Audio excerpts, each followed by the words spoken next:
პირდაპირ ეთერში როგორც დაკვირდით, გადაცემის პირველ სტუმართან ერთად დავბრუნდით, შემოგვიერთდა წმინდა ვახტანგ გორგასლის სახელობის ტაძრის მღვდელმსახური დეკანოზი გურამ გურამიშვილი. მოგესალმებით, მამო. დილამშვიდობისა, მერქმა დაგმოცოთ, უფალმა დაგმოცოთ. დილამშვიდობისა. რამდენიმე წუთის წინ უთხარით ტელემაყურებელს, რომ ჩვენ დღეს ვსაუბრობთ მღვდლობის საიდუმლოს შესახებ. მაყურებელს მოიხსენება, რომ ეკლესიაში არსებულ 7 საიდუმლოთაგან ერთ-ერთი მნიშვნელოვანი საიდუმლო არის სწორედ ეს და ვიდრე უფრო გავშლიდეთ თქვათ ამ თემას. კიდევ ერთხელ რომ შეგვახსენოთ თქვათ, რამდენად მნიშვნელოვანი საიდუმლოა ეს და შემდეგ უკვე ვისაუბროთ იმაზე, თუ რა არის ჭეშმარიტი მიზანი და დანიშნულება სასულიერო პირისა ამ სამყაროში. კიდევ ერთხელ მოგესალმებით, როგორც აღნიშნეთ, დღეს საუბრობთ მღვდლობის საიდუმლოებაზე. ეკლესიაში სულ დადგენილია 7 საიდუმლოება არსებობს. აქედან ერთ-ერთი გახლავთ მღვდლობა, რომელიც მართლაც განსაკუთრებული ადგილი უჭირავს ამ 7 საიდუმლოებაში. მღვდლობის საიდუმლოების სათავე ეს არ იწყება ახალი აღთქმიდან, ეს იწყება ძველი აღთქმიდან. ჩვენ ვიცით, რომ როდესაც უფალმა მოსე გამოირჩია და მოუწოდა, რომ ეგვიპტიდან ებრაელები იმ ტყვეობიდან, მონობიდან გამოიყვანა და აღთქმულ ქვეყანაში დაებრუნებინა.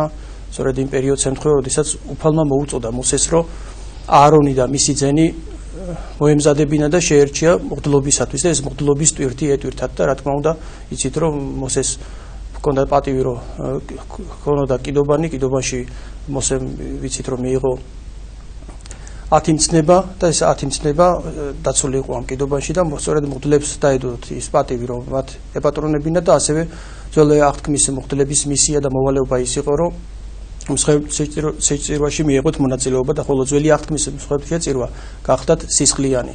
სისხლიანი მსხვერპლშეწირვა ხდებოდა, ხოლო ახალ აღთქმაში უკვე მაცხოვარმა თავისი ჯვარცმით ეს სისხლიანი მსხვერპლშეწირვა დამთავრდა, მაცხოვარი თვითონ იყო ბოლო მსხვერპლი, კაცობრიობის გულისათვის ჯვარს ეცვა.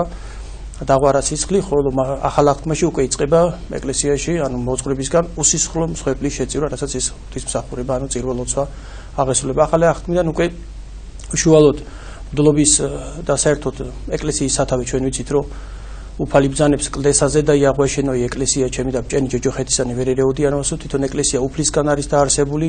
უშუალოდ ეს მოციქულები, რომელიც შემოიკრიბა 12 მოციქული, მოუწოდა, რომ წარვედით და მოიმოწაფეინთ ყოველი წარმართნა ნათელსემდით მათ სახელითა მამისათა და ძისა და დასულისაწმინდისა და წადით იქადაგეთ მონათლეთ სამების სახელითო.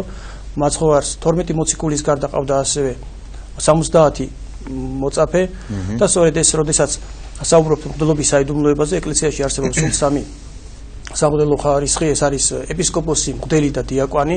სწორედ ეს 12 მოციქული და მადლის გამგრძელებლები არიან მღვდელმთავრები, ანუ ეპისკოპოსები, 70 მოციქულთაგან მღვდლები და დიაკონები. ეს მადლი, რომელიც სულიწმინდის მადლი და ამის შემდგომ უკვე მოციქულები დაგრონა, უკვე იწყება მღვდლად ხელდასხმის კურთხევის მადლმოსილება. როდესაც ხდება მღვდლად კურთხევა, მაშინ გარდამოდის სულიწმინდის მადლი, რომელიც გახლავთ უძლურთა მკურნალი და ნაკლებად აღმავსებელი. ეს მადლი, რომელიც რა თქმა უნდა უდიდეს სასწაულებრივ მადლს აღასრულებს ნებისმიერ საიდუმლოების აღსრულების დროს და მე მინდა აღვნიშნო ის, რომ დღევანდელი ჩვენი ეკლესია რახან თავიდანვე აღვნიშნეთ, რომ ეს არის ღვთისგან დაფუძნებული ის მოციქულეობრივი მადლი, რომელიც პირველ საუკუნეშივე ქადაგებდნენ ქრისტეს სიტყვას და ქრისტეს ჭეშმარიტებას. ის მადლი არის უწყვეტი, ეს ხელდასხმის, ეს გარდამოდის, ეს კირიტონი და ეს დღემდე ეს უწყვეტობა დღემდე გრძელდება, ის სულიწმინდის მადლის გარდამოსვლა, რასაც დღევანდელ მღვდლობის მადლს ქვია და ამიტომაც ეს პატივი და ეს დიდება ძალიან დიდია, საკმაოდ დიდია, მით უმეტეს მღვდლისთვის. ეს არის საკმაოდ დიდი წყალობა ღვთისა, დიდი პატივი და ამავე დროს ეს არის ძალიან დიდი პასუხისმგებლობა ღვთის წინაშე და არა მარტო ღვთის წინაშე, მათ წინაშეც, ვინც ჩვენთან მოდის, ჩვენ მოგვენდობა და აუცილებლად ჩვენი მოვალეობა და მისიაც სწორედ ეს არის, რომ არა მარტო თავი ვიცხნოთ, არამედ ჩვენს გარშემო უამრავი ადამიანის გადავარჩინოთ. კეთილი. გიორგი მკითხათ, მამაო და მე გავიმეორებ ამ შეკითხვას. მიზანი სასულიერო პირისა, ნაწილობრივ ვისაუბრეთ, დანიშნულება, მისი უპირველესი მისია, აი ამაზე რომ განავრცოთ და ისაუბროთ თუ შეიძლება. სწორედ მღვდლობის მისია ეს არის მოციქულეობრივი ღვაწლი, რომ მოძღვარმა იქადაგოს ქრისტეს სიტყვა, აღასრულოს წმინდა სამების სახელით აღასრულოს ის საიდუმლოებანი, რომელიც მას აქვს ამისგან ღვთისგან მინიჭებული ეს საიდუმლოებათაგან იქნება თვითონ უშუალოდ ეს ღვთისმსახურება და ამავე დროს თვითონ იყოს კარგი მაგალითის მიცემი მორწმუნე მრევლისა, რომელიც მის გარშემო ტრიალებს, რომ მისი მაგალითით მათაც რა თქმა უნდა ეკლესიურად იცხოვროს. სწორედ მისია ის არის, რომ მოძღვარმა მორწმუნე მრევლი მიიყვანოს უფალთან და რა თქმა უნდა აცხონოს და სულიერი ფერისვალება განიცადოს ადამიანებს, რომლებიც არიან დაცემული. როდესაც ადამიანი გადაწყვეტს, რომ დაადგეს სასულიერო გზას და გახდეს მოძღვარი, აი რა კრიტერიუმები უნდა დააკმაყოფილოს, რა მოეთხოვება ადამიანს, რომელიც გადაწყვეტს, რომ გახდეს მღვდელი? პირველ რიგში უფალი ბრძანებს, რომ არა თქვენ არამედ მე გირჩევთო, რომ გახდეთ ღვთისმსახურები, მაგრამ შემდგომში რა თქმა უნდა, რახან ადამიანს აქვს თავისუფალი ნება, ეს ჩვენზეა დამოკიდებული, რამდენად ღირსეული მოძღვრები ვიქნებით თუ არ ვიქნებით და რა თქმა უნდა ვეცადოთ, რომ ვიყეთ ღირსეული მოძღვრები, რამე თუ შეიძლება, რომ ჩვენი უღირსი საქციელით უამრავი ჩვენს გარშემო დავაბრკოლოთ.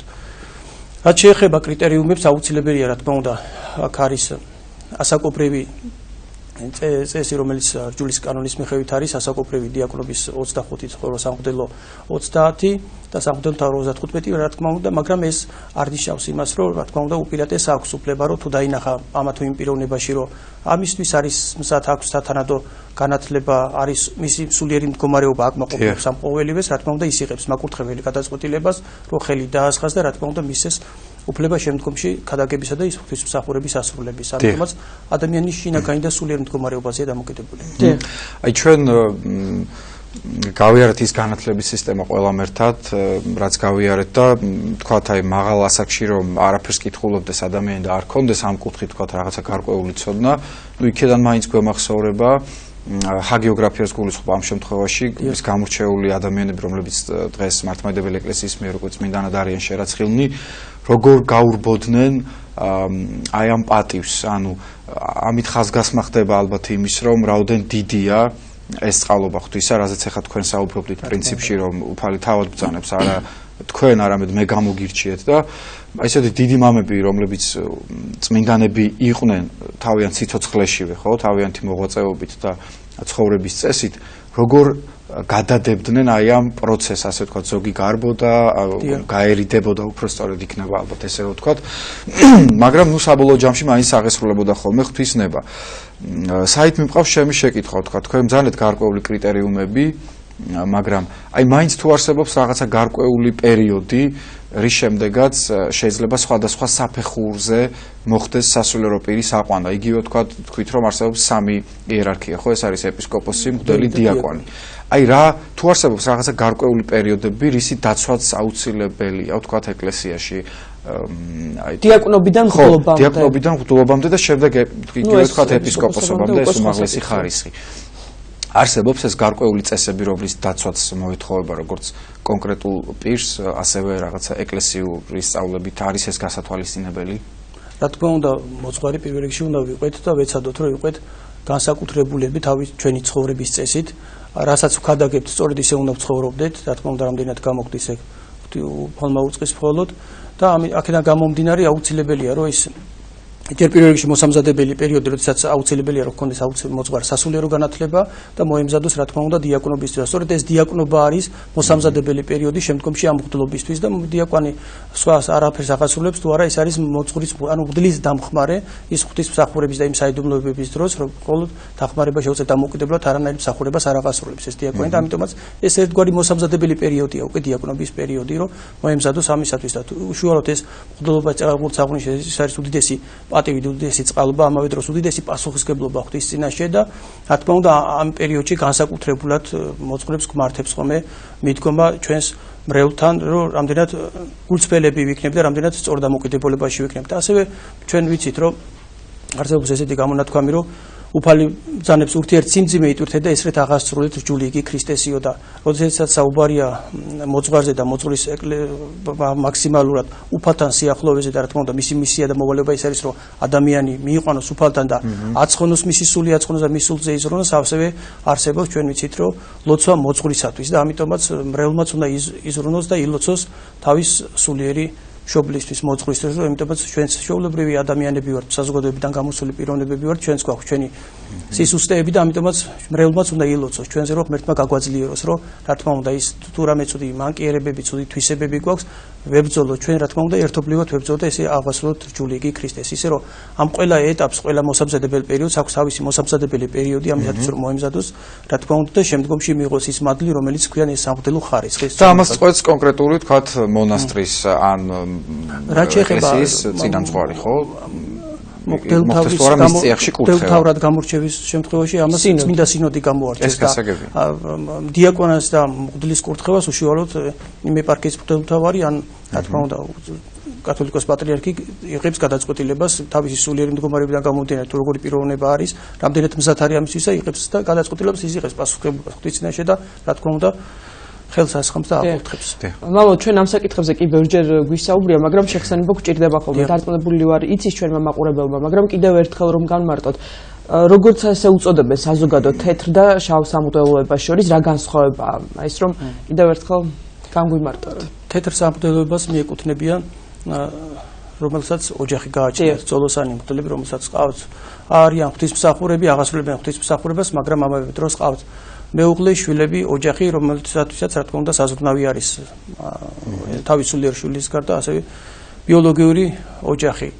ეს რა თქმა უნდა ეს აუცილებელია, რომ სანამ დიაკვნად კურთხევა მოხდება, მანამდე იყოს დაუჯახებული, იმიტომ რომ თუ უკვე აღარ შეიძლება. ამერე შემდგომში უკვე თუ დიაკვნად არის ნაკურთხევა, მერე შემდგომში ეს ოჯახის შეკლებაა თუ აუცილებელი.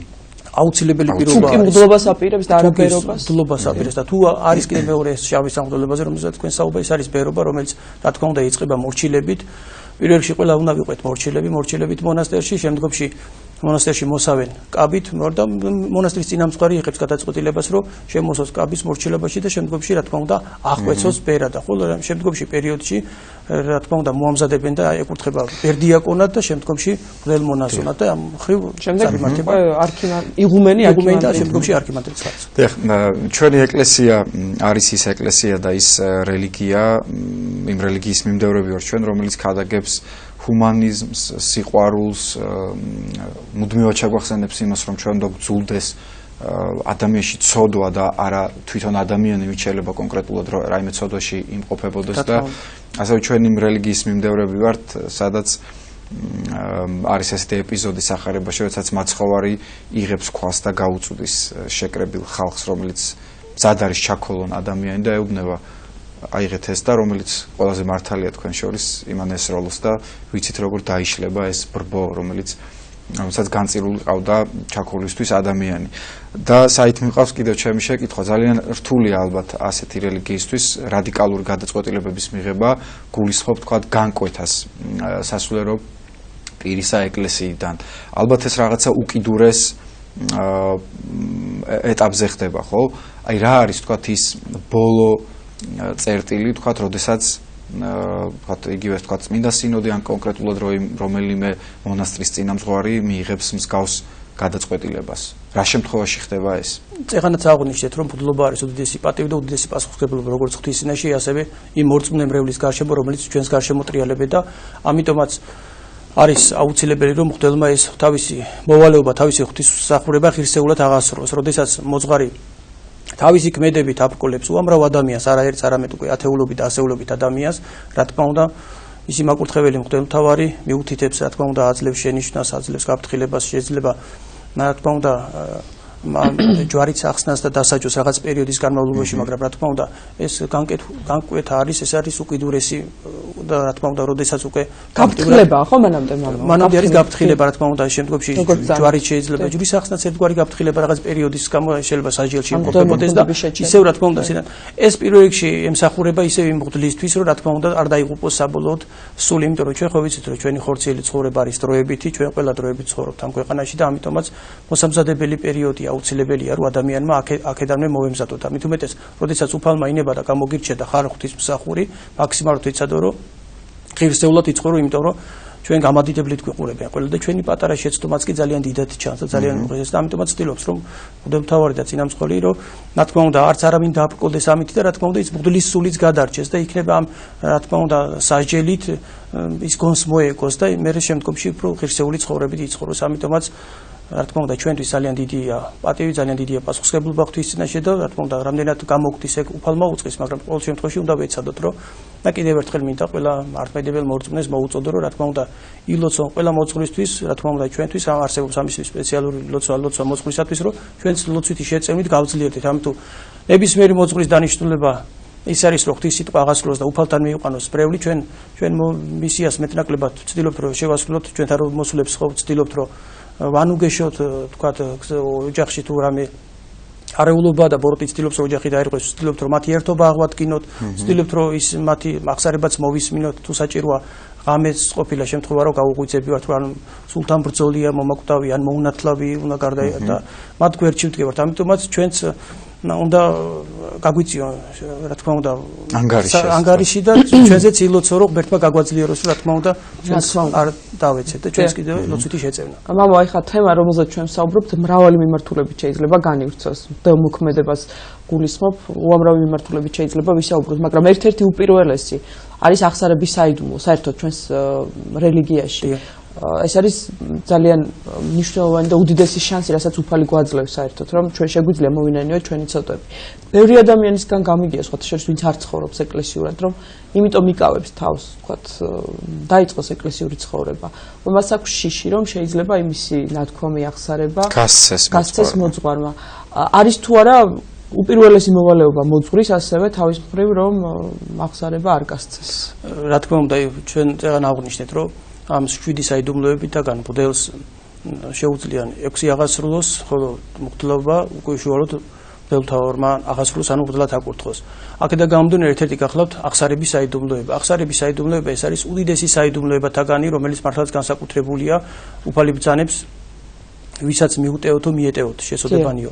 აქედან გამომდინარე აღსარება რახან საიდუმლოება არის. აღსარება არის ღვთისა და მოძღვრის წინაშე აღიარება ცოდვების, გულწრფელი სინანული და გულწრფელი აღიარება. აქედან გამომდინარე მოძღვარს არავითარ შემთხვევაში არ აქვს უფლება ეს გასცეს და რა თქმა უნდა ამაზე ისაუბროს და თუ კი ეს ჩაიდინა მოძღვარმა. თუ ეს ჩაიდინა, ისწორედ წეგან როდესაც სასჯელზე ვსაუბრობდით, ნამდვილად ალბათ იმსახურებს იმ სასჯელს, იმიტომ რომ ჩვენ ვიცით, რომ როდესაც მოძღვარი გარდაიცვლება, მას დაფარნას აფარებენ პირზე, რომ ეს საიდუმლოება ბოლომდე შეინახოს და წაიღოს და რა თქმა უნდა ღვთის წინაშე წარსდგეს ეს საიდუმლოებით დაფარული და აქედან გამომდინარე, რა თქმა უნდა, ეს მოძღვრის უხი ყველაზე ვთქვი, განსაკუთრებული უღირსის აქციელი იქნება, მაგრამ მე არ მგონია, რომ ვინმე მოძღვარი ხვდებოდეს, ვინმე ცდებოდეს იმას და ჩადიოდეს ამ უღირს აქციაზე.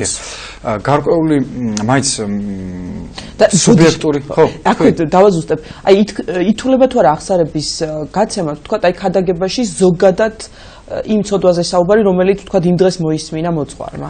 იცით რა არის, რომ არ არის მოძღვრის მოვალეობა არის, რომ რა თქმა უნდა ამბიონიდან და არა მარტო ამბიონიდან იქადაგოს ქრისტეს სიტყვა და იქ არის ჩვენ ცოდვის ჩამონათვალი და თუ მოძღვარმა ზოგადად ისაუბრა ქადაგებაზე და იქ კონკრეტულად არავის არ მიუთითეთ და ეს ქადაგება არის ზოგადი, აქედან გამომდინარე, რა თქმა უნდა ეს ცოდვა არ ითვლება, იმიტომ რომ ეს ეხება ყველა ადამიანს და არ იმ კონკრეტულ ადამიანს და თუმცა იქ არც სახელია დასახელებული და არც ანუ მოძღვრის მოვალეობა არის, რომ ისაუბროს ცოდვებზე, მოუწოდოს და მიუთითოს თუ როგორ ვებრძოლოთ ამა თუ იმ ცოდვას. დიახ. თქვენ ძალეთ რომ ძალიან დიდი მნიშვნელობა აქვს პირად მაგალითს ხო და რაღაცა გარკვეულ ცხოვრების წესს ამა თუ იმ სასულიერო პირისა, თუმცა აქვე ვიტყვი რომ მაინც ალბათ ჩვენი შეხედულებები რაღაცა გარკვეული სტერეოტიპებიც არსებობს ალბათ და ამის გააზრება გვიჭირს. ჩვენი დამოკიდებულებები და შეხედულებები თქვათ ჩვენ ყავს წარმოდგენილი როგორი უნდა იყოს სასულიერო პირი, ხო, მაგრამ ჩვენ ხედავთ სხვადასხვანაირ სასულიერო პირებს, რაც ხშირ შემთხვევაში ზოგისთვის ხდება ხოლმე განკითხვის საბაბი, გამაღიზიანებელი, აი ზოგადად ხმაური, შეიძლება ზუსტად ვერ ვამბობ ვერ გადმოვცემ ჩემ აზრს, მაგრამ აი ხმაური თავისი ცხოვრების წესით ამა თუ იმ სასულიერო პირისა ხშირად ხდება ხოლმე საზოგადოებისთვის გამაღიზიანებელი და განკითხვის ფაქტორად იქცევა ხოლმე.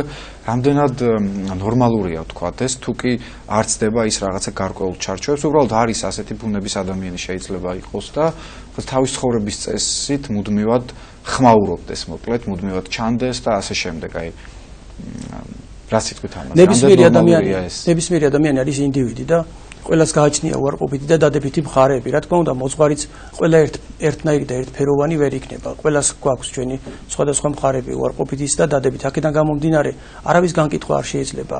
არც ერისკაცის და არც სასულიერო პირის. ჩვენ ვიცით, რომ შობია რომ ჩვენი თავი და ჩვენი ცოდვები განვიკითხოთ, ვიდრე ესა თუ ის ადამიანი და სწორედ ამიტომ ვისაუბრა და მოუწოდა ყველა მორწმუნე მრევლს, რომ თუ ხედავს მოძღვარში ცუდს, ილოცოს მისთვის, რომ ღმერთმა გააძლიეროს და ამ ცუდისაგან და უღირსაქციელისგან გაანთავისუფლოს და ისე რომ რაც შეეხება დამაბრკოლებელი რომ თამათო მოძღვრისგან, მე ვფიქრობ, რომ ის ადამიანური სიუსისტია, ისევ ის ადამიანის და პირიქით ადამიანი ცდილობს, რომ რაღაც მიზეზები ეძებოს, რომ აი მე იმიტომ ვერ წავალ ამ და ამ ტაძარში ან აი მოძღვართან ვერ მივარ, რომ ამ და ამ მიზეზის გამო და ღმერთის წყალობით ძალიან ბევრი ტაძარია, მოქმედი ძალიან ბევრი მოძღვარი არსებობს, ამიტომაც შეგვიძლია ამ უფლება მოგცა უფალმა რომ არჩევანი გავაკეთოთ და თუ საჭიროა რომ საკუთარ მოძღვარშიც კი რაღაც განსაკუთრებული დავინახეთ უღირსი მოძღვარით შევიცვალოთ ავიღოთ კურთხევა და სხვა მოძღვართან მივიდეთ ამიტომაც ამათო იმ მოძღვრის უღირსის აქციელი დამაბრკოლებელი არ უნდა ვიყვეთ მაგრამ რასაც ჩვენ შეიძლება უღირსად ვხედავთ შეიძლება ის არც ისეთი უღირსის აქციელი არის ჩვენც ხო ჩვეულებრივი წეღარღურც აღნიშნეთ საზოგადოებიდან გამოსული ადამიანები ვართ ჩვეულებრივი ადამიანები ვართ უბრალოდ ნაკურთხის სულიწმის მადლით მატარებელი საიდუმლოების აღსრულებლები